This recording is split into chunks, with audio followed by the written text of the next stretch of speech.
नमस्कार। मैं सुनीता कथा मंथन में आप सबका स्वागत करती हूँ। कथा मंथन में आज सुनिए रविंद्रनाथ टैगोर जी की कहानी मध्यवर्तिनी। सुंदर निहायत ही मामूली ढंग का आदमी था। उसमें काव्य रस की गंध तक ना थी। उसके मन में कभी यह बात ही नहीं आई कि जीवन में उक्त रस की कुछ आवश्यकता होती है। जैसे परिचित पुराने जूते के भीतर पैर बिल्कुल निश्चिंत भाव से प्रवेश करते हैं, वैसे ही पुरातन पृथ्वी के भीतर सुंदर अपने चिर अभ्यस्त स्थान पर दखल जमाए हुए था। इस संबंध में कभी भूलकर भी उसने अपने मन में किसी प्रकार की चिंता, तर्क या तत्व आलोचना को स्थान ही नहीं दिया। सुंदर सवेरे उठकर गली के किनारे घर के द्वार पर नंगे बदन बैठकर नारियल हाथ में लिए तंबाकू पिया करता। राह में लोग आते जाते हैं, गाड़ी घोड़े चलते हैं, फकीर गीत गाते भीख मांगते फिरते हैं। इन सब चंचल दृश्यों में वह अपने मन को बहलाए रखता है। उसके बाद यथा समय तेल लगाकर नहाकर, भोजन के पश्चात कोट पहनकर, एक चिल्लम तंबाकू जलाकर और एक पान खाकर वह दफ्तर जाता है। ऑफिस से लौट आकर शाम को पड़ोसी शिवनाथ की बैठक में गंभीर भाव से सायकाल बिताकर भोजन के उपरांत सोया रहता है। उस समय स्त्री पार्वती का सामना होता है। उस समय पड़ोसी के लड़के के ब्याह में निमंत्रण के आदर की कमी, नवनियुक्त दासी की बदमाशी आदि बातों की उपयोगिता के संबंध में जो संक्षिप्त समालोचना होती है, आज तक किसी कवि ने उसे छंदोबद्ध नहीं किया और उसके लिए सुंदर को कभी शोक भी नहीं हुआ। इसी बीच में फागुन के एक महीने में पार्वती बहुत बीमार पड़ गई। ज्वर किसी तरह पीछा न छोड़ता था। डॉक्टर जितना ही कुनाइन देता था, बाधा को प्राप्त प्रबल स्रोत की तरह उतना ही ज्वर की मात्रा बढ़ती जाती थी। इस तरह 40 दिन तक पार्वती बीमार रही। सुंदर का ऑफिस जाना बंद था। शिवनाथ की बैठक खाने में भी बहुत दिनों से जाना नहीं हुआ। सुंदर को कोई उपाय नहीं सूझता था। एक बार वह शयन गृह में जाकर रोगी की अवस्था पूछाता और फिर बाहर के बरामदे में बैठकर चिंतित मुख लिए तंबाकू पीने लगता। नित्य नए डॉक्टर वैद्य की दवा बदली जाती है और जो जो कुछ बताता है वह रोगी को दिया जाता है। स्नेह की ऐसी अव्यवस्थित सेवा होने पर भी पार्वती ठीक हो गई, किंतु ऐसी दुर्बल और क्षीण हो गई कि शरीर जैसे बहुत दूर से अत्यंत क्षीण स्वर से कह रहा हो कि मैं हूं। उस समय बसंत ऋतु का दक्षिण पवन चलने लगा था और गर्मियों की चांदनी भी स्त्रियों के खुले हुए सोने के कमरों में चुपचाप प्रवेश करने का अधिकार पा चुकी थी। पार्वती के कमरे के नीचे ही पड़ोसी के घर का बाग था। वह कुछ विशेष रमणीय सुदृश्य स्थान नहीं कहा जा सकता। किसी समय किसी ने शौक करके कई कैक्टस के पेड़ लगा दिए थे। तब से उसने उनकी ओर कभी विशेष ध्यान ही नहीं दिया। एक और मचान पर कई कुमड़े की बेलें फैली हुई थी। कुमड़े यानी सीताफल। बड़े भारी बेर के पेड़ के नीचे घास फूस का जंगल सा लगा हुआ था। रसोई घर के पास दीवार टूटी हुई थी और वहां कुछ ईंटें ढेर थी। उसी जगह पर कोयले और राख का ढेर दिन प्रतिदिन ऊंचा होता जाता था। किंतु इन दिनों कमरे में खिड़की के पास लेटकर उसी बाग की ओर देखकर पार्वती जो एक प्रकार का आनंद पाती थी, वैसा आनंद इस जिंदगी में उसे और कभी नहीं मिला। गर्मियों में स्रोत का प्रवाह धीमा पड़ने पर छोटी नदी जब बालू की शैया पर दुर्बल क्षीण होकर पड़ी रहती है, तब वह जैसे अत्यंत स्वच्छता प्राप्त करती है। तब जैसे प्रातःकाल की धूप उसे सर्वांग में व्याप्त ही रहती है। वायु का स्पर्श उसके सब अंशों को पुलकित बना देता है और आकाश के तारागण उसके स्फटिक दर्पण के ऊपर सुख स्मृति की तरह अत्यंत स्पष्ट भाव से प्रतिबिंबित होते हैं। वैसे ही पार्वती के क्षीण जीवन जंतु के ऊपर आनंदमयी प्रकृति की हर एक उंगली जैसे फिरने लगी और हृदय के भीतर जो एक प्रकार का संगीत सुन पड़ने लगा, उसके ठीक भाव को वह अच्छी तरह समझ नहीं सकती थी। ऐसे समय में जब उसका स्वामी पास आकर बैठकर पूछता कि कैसी तबीयत है, तब उसकी आंखों में आंसू भर आते थे। रोग शिथिल चेहरे में उसकी दोनों आंखें बहुत बड़ी जान पड़ती थी। उन्हीं बड़ी बड़ी प्रेमार्द्र कृतज्ञतापूर्ण आंखों से स्वामी के मुख की ओर ताकती हुई अपने हाथ में स्वामी का हाथ लेकर वह चुपचाप पड़ी रहती। स्वामी के हृदय में भी मानो कहीं से एक अपरिचित नवीन आनंद की किरणें आकर प्रवेश करने लगती। इसी तरह कुछ दिन और बीते। एक दिन रात को टूटी दीवार की दरार से निकले हुए छोटे से हिल रहे पीपल के पेड़ की शाखाओं के भीतर से झांकता हुआ चंद्रमा आकाश में ऊपर उठ रहा था। संध्या काल के सन्नाटे को मिटाकर एकाएक हवा चलने लगी थी। इसी समय प्रेम पूर्वक सुंदरलाल के बालों के भीतर उंगली संचालन करती हुई पार्वती ने कहा, मेरे तो कोई लड़का बाला नहीं हुआ, तुम और एक ब्याह कर लो। पार्वती कुछ दिनों से यही बात सोच रही थी। मन में जब एक प्रबल आनंद, एक वृहद प्रेम का संचार होता है, तब मनुष्य समझता है कि मैं सब करता हूँ, सब कर सकता हूँ। तब एकाएक किसी प्रकार का स्वार्थ त्याग दिखाने की इच्छा प्रबल हो उठती है। स्रोत का उच्छ्वास ज्यों ही कठिन तट के ऊपर वेग से आकर टकराता है, त्यों ही प्रेम का आवेग, आनंद का उच्छ्वास एक महत् त्याग और वृहद दुख के ऊपर मानो अपने को फेंकना चाहता है। ऐसी ही अवस्था में एक दिन अत्यंत पुलकित प्रसन्न मन से पार्वती ने निश्चय किया कि मैं अपने स्वामी के लिए कोई बड़ा भारी स्वार्थ त्याग दिखाऊंगी। किंतु हाय, जितनी साध होती है उतनी ही शक्ति किसमें है। हाथ में क्या है, क्या दिया जाए। ऐश्वर्य नहीं है, बुद्धि नहीं है, क्षमता नहीं है, केवल प्राण है। उन्हें अगर कहीं स्वामी के लिए देना पड़े तो अभी देने को तैयार होंगे। तो उन प्राणों का भी मूल्य क्या है। फिर पार्वती अपने मन में कहने लगी, और अगर अपने स्वामी को मैं एक दूध के समान गोरा, मक्खन के समान कोमल बालक, कामदेव के समान सुंदर स्नेह पात्र बच्चा दे सकती, किंतु प्राणपण से इच्छा करके मर जाने पर भी तो वह नहीं कर सकती। तब पार्वती को यह ख्याल आया कि स्वामी का दूसरा ब्याह तो करा ही सकती है। उसने सोचा, इस स्त्रियां इस बात के लिए इतना कुड़ती क्यों है। यह काम तो कुछ भी कठिन नहीं। स्वामी को जो स्त्री चाहती है उसके लिए सौत को प्यार करना कौन सा कठिन कार्य है। यह सोचकर उसका हृदय एक प्रकार के गर्व से फूल उठा। सुंदर ने अपनी स्त्री के मुख से जब यह अद्भुत प्रस्ताव सुना, तब उसने उसे हंसकर उड़ा दिया। दूसरी तीसरी बार स्त्री के कहने पर भी उसने उधर कुछ ध्यान नहीं दिया। स्वामी की यह असम्मति और अनिच्छा देखकर पार्वती का सुख और विश्वास जितना ही बढ़ने लगा, उतना ही उसकी प्रतिज्ञा और दृढ़ होने लगी। उधर अपनी स्त्री के मुख से बारंबार यह प्रस्ताव सुनकर सुंदर के मन में उसके असंभव होने का भाव दूर होने लगा और घर के द्वार पर तंबाकू पीते पीते संतान परिवृत ग्रह का सुखमय चित्र उसके मन में उज्जवल हो उठा। एक दिन आप ही यह प्रसंग उठाकर सुंदर ने कहा, बुढ़ापे में एक बालिका को ब्याह कर मैं पाल पोसकर बड़ी न कर सकूंगा। अरे, इसके लिए तुमको चिंता न करनी होगी, मैं इस काम को अपने ऊपर लेती हूँ। यह कहते कहते संतानहीन पार्वती के मन में एक किशोर अवस्था वाली सुकुमारी लज्जाशीला माता से शीघ्र ही बिछड़ी हुई नववधू के मुख की छवि उदित हो गई और हृदय स्नेह से विगलित हो उठा। सुंदर ने कहा, मेरा दफ्तर है, कामकाज है, तुम हो, बालिका वधू को दुलारने की फुर्सत और उमंग मुझ में नहीं है। पार्वती ने बार बार कहा, इसके लिए तुमको एक घड़ी नष्ट न करनी होगी और अंत को दिल लगी के तौर पर कहा, अच्छा तब देखूंगी तुम्हारा काम कहाँ रहता है, तुम कहाँ रहते हो और मैं कहाँ रहती हूँ। सुंदर ने इस दिल्लगी का उत्तर देने की कुछ आवश्यकता नहीं समझी, केवल सजा के तौर पर पार्वती के कपोल पर एक उंगली से ठुकार दिया। यह तो हुई भूमिका।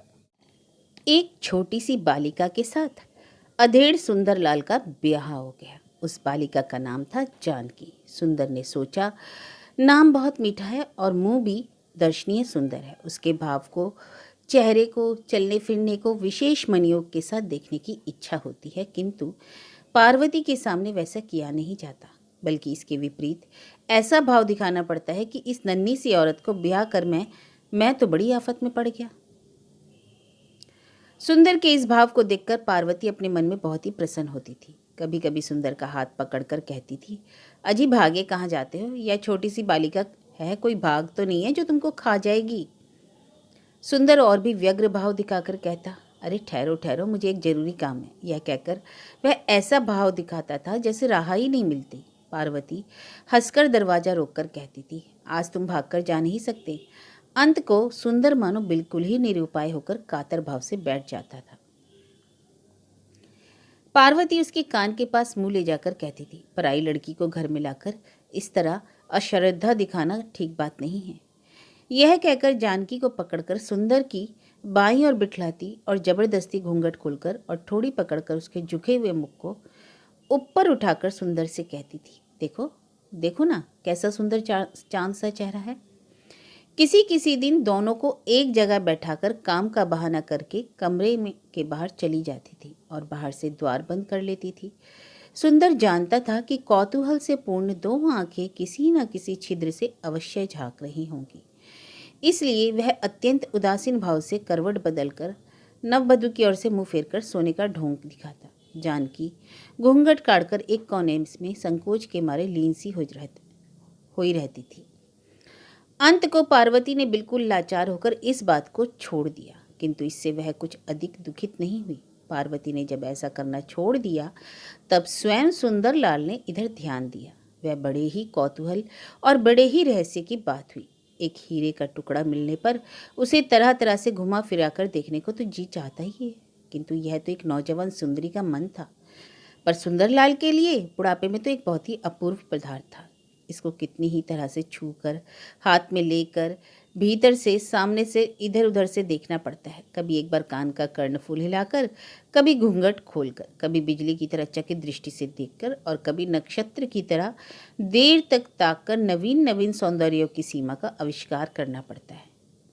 मैकमोरन कंपनी के दफ्तर के हेड क्लर्क श्रीयुत बाबू सुंदरलाल को अब से पहले कभी ऐसी अभिज्ञता नसीब नहीं हुई थी। पहले जब ब्याह हुआ था तब वह बालक था, जब जवानी आई तब स्त्री उसके लिए चिर परिचित थी। पार्वती को वह प्यार अवश्य करता था, किंतु कभी उसके मन में इस तरह क्रम क्रम करके प्रेम का सचेतन संचार नहीं हुआ था। एकदम पके आम में जो पतंग पैदा हुआ हो, जिसे कभी रस की खोज न करनी पड़ी हो और जिसने थोड़ा थोड़ा करके रस का स्वाद न लिया हो, उसे एक बार वसंत ऋतु के विकसित फूल बाग में छोड़ दो। देखो, अधखिले गुलाब के अधखुले मुख के पास चक्कर लगाने के लिए उसे कितना आग्रह होता है। कुछ ही सुगंध और कुछ ही मधुर स्वाद मिलता है, लेकिन वह उसी में मस्त रहता है। सुंदर पहले कभी विलायती चीनी के खिलौने, कभी एसेंस की शीशी, कभी कुछ मिठाई बाजार से लाकर गुप्त रूप से जानकी को देने लगा। इस प्रकार दोनों में घनिष्ठता का सूत्रपात हुआ। अंत को एक दिन पार्वती ने घर के काम से फुर्सत पाकर कमरे के द्वार पर आकर किवाड़ के छेद से देखा, सुंदर और जानकी बैठे हुए पच्चीसी खेल रहे हैं। बुढ़ापे का यही खेल है। सुंदर सवेरे भोजन आदि करके दफ्तर गया था, लेकिन वास्तव में दफ्तर न जाकर छिपकर घर में आ गया। इस दगाबाजी की क्या जरूरत थी? एकाएक जलती हुई सिलाई से किसी ने मानो पार्वती की आंखें खोल दी। उसके तीव्र ताप से आंखों का पानी भाप बनकर सूख गया। पार्वती ने मन में कहा, मैंने ही तो आग्रह करके दूसरा ब्याह कराया, मैंने ही मिलन करा दिया और फिर मुझसे ही धोखेबाजी, जैसे मैं ही दोनों में के सुख का काटा हूं। पार्वती जानकी को घर का कामकाज सिखाती थी। एक दिन सुंदर ने स्पष्ट शब्दों में कहा, वह भी बच्ची है, तुम मुझसे बहुत परिश्रम करवाती हो, उसमें उतनी ताकत नहीं है। बहुत ही तीव्र उत्तर को पार्वती मुख के पास लाकर लौटा ले गई, कहा कुछ नहीं। तब से पार्वती जानकी को घर के किसी काम में हाथ लगाने नहीं देती थी। रसोई आदि सब काम आप ही करती थी। ऐसा हुआ कि जानकी ने अपनी जगह से हिलना ही छोड़ दिया। पार्वती दासी की तरह उसकी सेवा करती थी और सुंदर विदूषक की तरह उसका मनोरंजन करता। घर का कामकाज करने की, अपने को छोड़कर दूसरे को देखने की शिक्षा ही उसे नहीं हुई। पार्वती जो दासी की तरह चुपचाप घर का काम करने लगी, उसका उसे भारी गर्व था। उसके भीतर हीनता या दीनता नहीं थी। उसने कहा, तुम दोनों बच्चे मिलकर खेलो, घर के काम की देखरेख तो मैं ही कर लूंगी। हाय, आज कहाँ वह बल है जिस बल के भरोसे पार्वती ने सोचा था कि वह स्वामी के लिए सदा के वास्ते अपने प्रेम का आधा अधिकार सुखपूर्वक छोड़ देगी। एकाएक एक दिन पूर्णिमा की रात्रि को जब जीवन प्रवाह में ज्वार आता है, तब मनुष्य उमंग के मारे समझता है कि मेरी सीमा कहीं नहीं है। तब वह जो बड़ी भारी प्रतिज्ञा कर बैठता है, जीवन प्रवाह के सुदीर्घ भाटे के समय उस प्रतिज्ञा की रक्षा करने में बड़ी कठिनाई का सामना करना पड़ता है। मनुष्य अकस्मात ऐश्वर्य के दिन में एक बार कलम चलाकर जो दान पत्र लिख देता है, चीर दारिद्र्य के दिन कौड़ी कौड़ी करके वह दान चुकाना पड़ता है। तब जान पड़ता है कि मनुष्य बहुत ही हीन है, बहुत ही दुर्बल है, उसकी क्षमता बहुत ही साधारण है। बहुत दिनों की बीमारी के बाद क्षीण रक्तहीन पीली पड़ गई पार्वती उस दिन शुक्ल पक्ष की द्वितीया के चंद्रमा के समान एक क्षीण रेखा मात्र थी। संसार में बहुत ही हल्की होकर उड़ी उड़ी फिर रही थी। उस समय उसे जान पड़ा था कि कुछ भी ना हो तो मेरा काम चल सकता है, किंतु धीरे धीरे शरीर पुष्ट और सबल हो आया, रक्त का तेज बढ़ने लगा। उस समय पार्वती के मन में कुछ प्रवृत्तियों ने आकर कहा, तुमने तो दानपत्र लिख दिया है, मगर हम अपना दावा किसी तरह छोड़ नहीं सकती। पार्वती ने जिस दिन साफ तौर से अपनी अवस्था को समझ लिया, उस दिन अपना कमरा सुंदर और जानकी के लिए खाली करके आप दूसरी कोठरी में अकेली आकर सोई रही। 13-14 वर्ष की अवस्था में पहले पहल जिस पलंग पर उसने पैर रखा था, आज 27 वर्ष बाद उस शैया को त्याग कर दिया। दीपक बुझाकर वह सधवा रमणी नवीन वैधव्य शैया पर लेटी रही। उस समय गली के मोड़ पर एक शौकीन नौजवान विहा की एक चीज गा रहा था। एक आदमी बाजा बजा रहा था और सुनने वाले इष्ट मित्र हा हा करके हंसते हुए आनंद प्रकट कर रहे थे। वह गाना बजाना उस चांदनी रात में पास के कमरे में लेटे हुए सुंदरलाल को बहुत अच्छा जान पड़ रहा था। उस समय बालिका जानकी नींद के मारे झूम रही थी और आनंद गद सुंदर बार बार प्यारी प्यारी कहकर उसे सचेत करने की चेष्टा कर रहा था। सुंदर ने इसी बीच में बंकिम बाबू का चंद्रशेखर उपन्यास पढ़ डाला था और वह 2-1 आधुनिक कवियों के श्रृंगार संबंधी काव्य भी जानकी को पढ़कर सुना चुका था। सुंदर के जीवन की निचली तह में एक जवानी का झरना दबा पड़ा हुआ था। आघात पाकर अकस्मात वह बहुत ही कुसमय में उच्छ्वासित हो उठा। कोई इसके लिए तैयार ना था। इसी कारण सुंदर का बुद्धि विवेक और उसकी गृहस्थी का सब प्रबंध उलट पलट गया। वह बेचारा यह नहीं जानता था कि मनुष्य के हृदय के भीतर ऐसे उपद्रवजनक पदार्थ रहते हैं, ऐसी प्रचंड प्रवृत्तियां रहती हैं जो सब हिसाब किताब, सब श्रृंखला सामंजस्य नष्ट भ्रष्ट कर देती हैं। केवल सुंदर का ही यह हाल नहीं हुआ, पार्वती को भी एक नई वेदना का परिचय प्राप्त हुआ। यह काय की आकांक्षा है, यह काय की दुस्सह यंत्रणा। इस समय मन जो चाहता है उसे उसने और कभी नहीं पाया और कभी चाहा भी नहीं। जब भले आदमियों की तरह सुंदर नित्य ऑफिस जाता था, जब सोने के पहले कुछ देर तक गृहस्थी के खर्चे और कामकाज के बारे में और लौकिकता के कर्तव्य के संबंध में पार्वती के साथ बातचीत करता था, तब तो इस घरेलू लड़ाई का नामो निशान भी न दिखाई पड़ता था। वह पार्वती को चाहता जरूर था, लेकिन उस चाहने में कोई उज्ज्वलता, कोई जोश नहीं दिखाई पड़ता था। वह अग्निहीन ईंधन के समान अप्रकाशित ही था। आज पार्वती को जान पड़ा, उसे मानो कोई सदा से जीवन की सफलता से वंचित रखे हुए, उसका हृदय मानो सदा से उपवास किए हुए। उसका यह नारी जीवन बड़ी ही गरीबी में कटा है। उसने केवल पान मसाला तरकारी आदि के झंझट में ही बहुमूल्य जीवन दासी की तरह बिता दिया। आज जिंदगी की राह के मध्य स्थल में उसने देखा, उसी के सोने की कोठरी के पास एक गुप्त महत ऐश्वर्य के भंडार का ताला खोलकर एक छोटी सी बालिका राज राजेश्वरी बनी बैठी है। स्त्री दासी अवश्य है, लेकिन उसके साथ वह रानी भी है, किंतु उसमें हिस्सा लगाकर एक स्त्री रानी और दूसरी स्त्री दासी हुई। इससे दासी का गौरव नहीं रहा और रानी का सुख भी नहीं रहा, क्योंकि जानकी को भी स्त्री जीवन का यथार्थ सुख नहीं मिला। लगातार इतना अधिक आदर पाने से उसे भी किसी के स्नेह करने का अवसर नहीं मिला। समुद्र की ओर बहने में और समुद्र के बीच आत्मविसर्जन करने में शायद नदी की बड़ी भारी सफलता है, किंतु समुद्र यदि ज्वार की उमंग में आकर उसके आकर्षण से आकृष्ट होकर बराबर नदी की ओर ढुल पड़े तो नदी की सफलता नहीं है। उससे नदी ठीक राह पर ना जाकर मनमानी राह से चलकर पास रहने वालों के लिए कष्ट और दुख का कारण बनेगी। सुंदर अपने हृदय का सारा आदर लेकर दिन रात जानकी की ओर आकृष्ट हो रहा। इससे जानकी का आत्माभिमान और सौभाग्य गर्व दिन दिन बढ़कर उचित सीमा का उल्लंघन कर चला। पति को चाहने का, उसका आदर करने का अवसर ही उसे नहीं मिला। उसने जाना, मेरे ही लिए सब है और मैं किसी के लिए नहीं हूँ। इस अवस्था में अहंकार तो यथेष्ट है, किंतु तृप्ति कुछ भी नहीं। एक दिन खूब बादल गिरे हुए थे। ऐसी अंधेरी झुकाई थी कि घर के भीतर कोई काम करना कठिन हो रहा था। बाहर पानी बरस रहा था।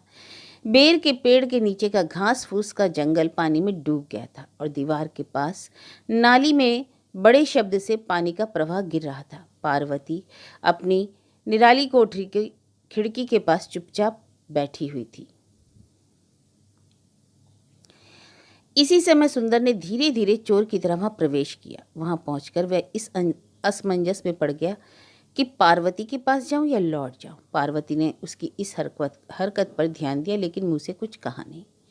तब सुंदर एकाएक एकदम तीर की तरह सीधा पार्वती के पास पहुंचा और पहुंचते ही कह उठा, कुछ गहनों की जरूरत है, ऋण बहुत सिर पर चढ़ गया है।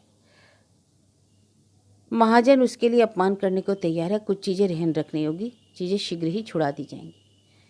पार्वती ने कुछ उत्तर नहीं दिया। सुंदर चोर की तरह खड़ा रहा। अंत को उसने फिर कहा, तो आज दे सकती हो? पार्वती ने कहा, नहीं।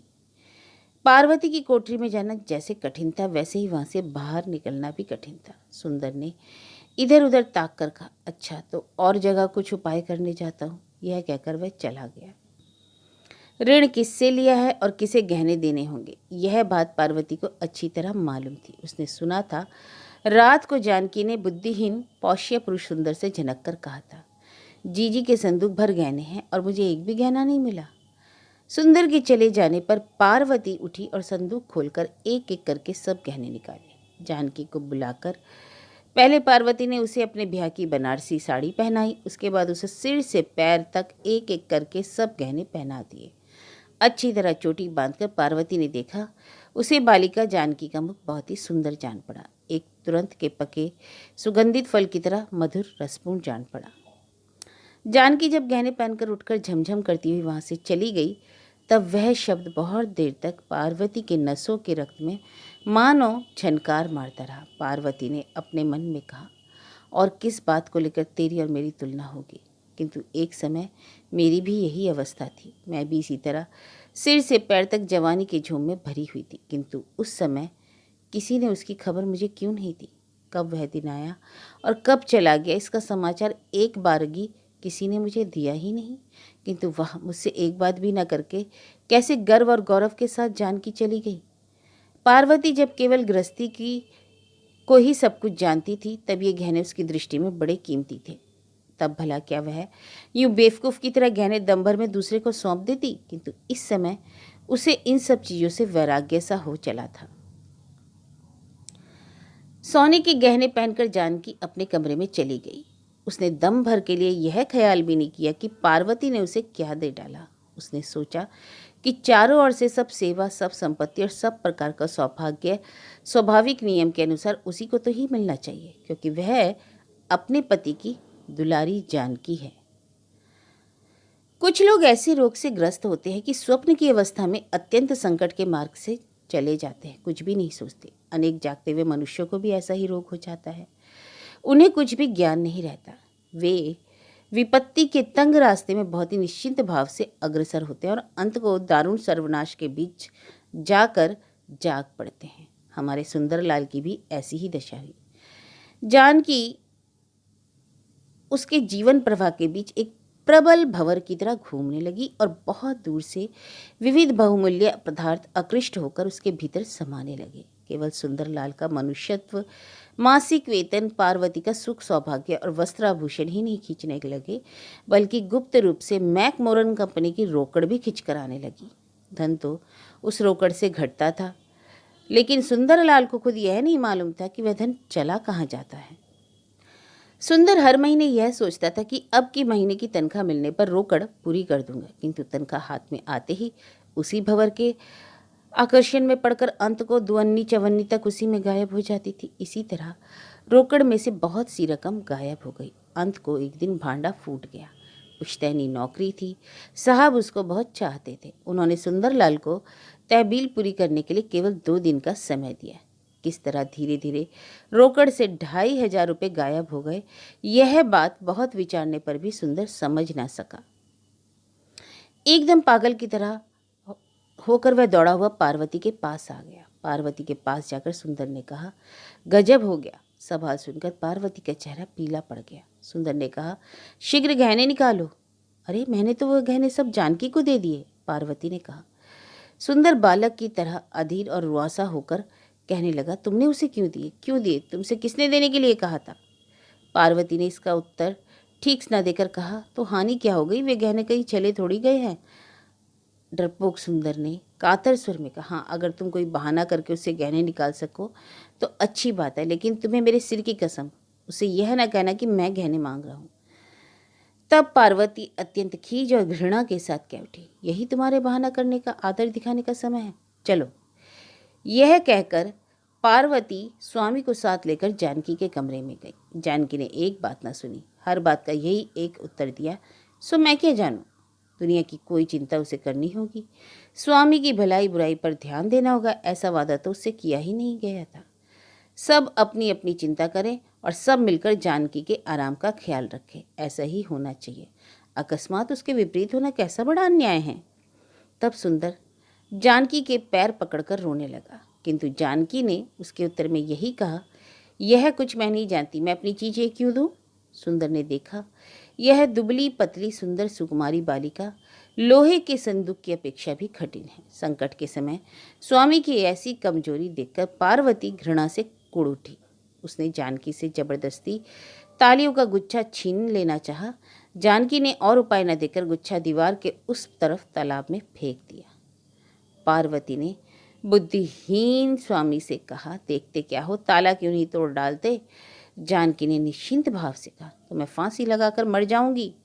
सुंदर ने कहा, रहने दो, मैं एक और उपाय करके रोकड़ पूरी करने की चेष्टा करूंगा। अब वह पागलों की तरह बाहर चला गया।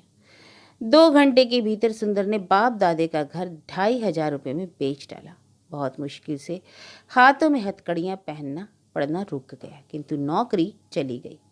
स्थावर और अस्थावर संपत्ति में केवल 2 स्त्रियां बची रहीं। उनमें से जानकी गर्भवती होकर बिल्कुल ही स्थावर होकर पड़ गई। गली के भीतर किराए के एक छोटे से घर में गृहविहीन सुंदरलाल ने जाकर आश्रय लिया।